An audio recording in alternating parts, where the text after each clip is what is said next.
ഞാൻ നേടിയതെല്ലാം സ്വർഗീയമല്ലെന്നും.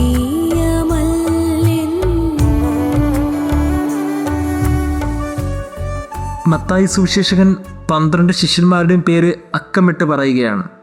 കൃത്യമായ chronological order ആ ഗോസ്പലിൽ കാണാൻ സാധിക്കും. തുടക്കം ഇങ്ങനെയാണ്: ഒന്നാമൻ പത്രോസ്. ശരിയല്ലേ? ഒന്നാമനാണവൻ. അവൻ്റെ കയ്യിലാണ് സഭയുടെ താക്കോൽ ഏൽപ്പിച്ചത്. അങ്ങനെ ഒരു ഓർഡറിൽ കാര്യങ്ങൾ വരുമ്പോൾ ഏറ്റവും അവസാനം യൂദാസിൻ്റെ പേരിലെ അഡ്ജക്റ്റീവ് എന്തായിരുന്നു? ഒറ്റുകാരനായിത്തീർന്ന യൂദാസ് കറിയോത്ത. പ്രിയമുള്ളവരെ, ഇത് നമ്മളെ ഒത്തിരി ചിന്തിപ്പിക്കുകയും ധ്യാനിപ്പിക്കുകയും ചെയ്യണം. അപ്പോസ്തലന്മാരുടെ പേരുകളെന്ന് പറഞ്ഞിട്ട് ഒന്നാമൻ പത്രോസ് എന്ന് പറഞ്ഞു തുടങ്ങി അവസാനിക്കുമ്പോൾ ഒറ്റുകാരനായിത്തീർന്ന യൂദാസ് കറിയോത്ത എന്ന വാക്ക്.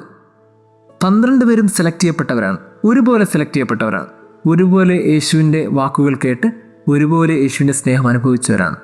എന്നിട്ടും അതിലൊരുവൻ ഒന്നാമനായും ഒരുവൻ അതേ ഗുരുവിനെ ഒറ്റിക്കൊടുക്കുന്നവനായി മാറിയത് എങ്ങനെയാണ്? ഇതിൽ നിന്ന് ഒരു കാര്യം മനസ്സിലാകും: അടുത്ത് നിൽക്കുന്നവന് 2 സാധ്യതകളുണ്ട്. ഒന്നുകിൽ അകത്ത് പ്രവേശിക്കാം, ഇല്ലെങ്കിൽ ഒറ്റിക്കൊടുത്ത് ദൂരെ പോകാം. ഇങ്ങനെ 2 സാധ്യതകളെ 2 മനുഷ്യർ നോക്കിക്കണ്ട രീതിയാണ് എൻ്റെ സുവിശേഷത്തിൻ്റെ പേരുകൾ പോലും. നമ്മളും അവൻ്റെ ശിഷ്യത്തിലാണ്. അക്കമിട്ട് നമ്മുടെയൊക്കെ പേരുകൾ അവൻ്റെ ഉള്ളം കയ്യിൽ എഴുതി വെച്ചിട്ടുണ്ട് എന്ന് രേഖപ്പെടുത്തിയിട്ടുണ്ട്. കാര്യങ്ങൾ അപ്പോൾ വളരെ വ്യക്തമല്ലേ? അങ്ങനെയാണെങ്കിൽ നമ്മുടെ പേരിന് മുമ്പിലെ അഡ്ജക്റ്റീവ് എന്തായിരിക്കും? ഒരു നാൾ നമ്മളുടെ ജീവിതത്തെക്കുറിച്ച് ഒറ്റ വാക്കിൽ ഒരു അഡ്ജക്റ്റീവ് എഴുതാൻ പറഞ്ഞാൽ എന്തായിരിക്കും കാലവും ചരിത്രവും എഴുതാൻ പോകുന്നത്? ദൈവത്തോട് നമ്മൾ എന്തായിരുന്നു എന്നതിൻ്റെ പേരിലാണ് ഓരോരുത്തരുടെ പേരിന് മുമ്പിൽ കാര്യങ്ങൾ രേഖപ്പെടുത്തുന്നത്. ദൈവത്തിന് മുമ്പിൽ എല്ലാത്തിൻ്റെയും സ്നേഹം പ്രകടിപ്പിച്ചവൻ ഒന്നാമനായും ദൈവത്തിൻ്റെ സ്നേഹം നിഷേധിച്ചവൻ ഒറ്റുകാരനായും തീർന്നു. പ്രിയമുള്ളവരെ, ദൈവവുമായുള്ള ബന്ധത്തിൽ ഏത് മാനദണ്ഡമാണ് നാം പുലർത്തുന്നത്, അതനുസരിച്ചായിരിക്കും നമ്മുടെയൊക്കെ ജീവിതവും മാറി മറിയുന്നത്. ദൈവം നമ്മെ അനുഗ്രഹിക്കട്ടെ. ഞാൻ തേടിയതെല്ലാം നേടേണ്ടതല്ലെന്നും.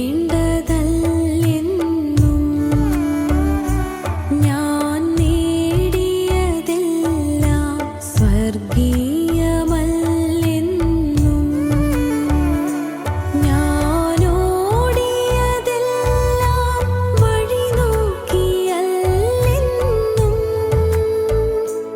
ഞാൻ കൈവിട്ടതെല്ലാം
എൻ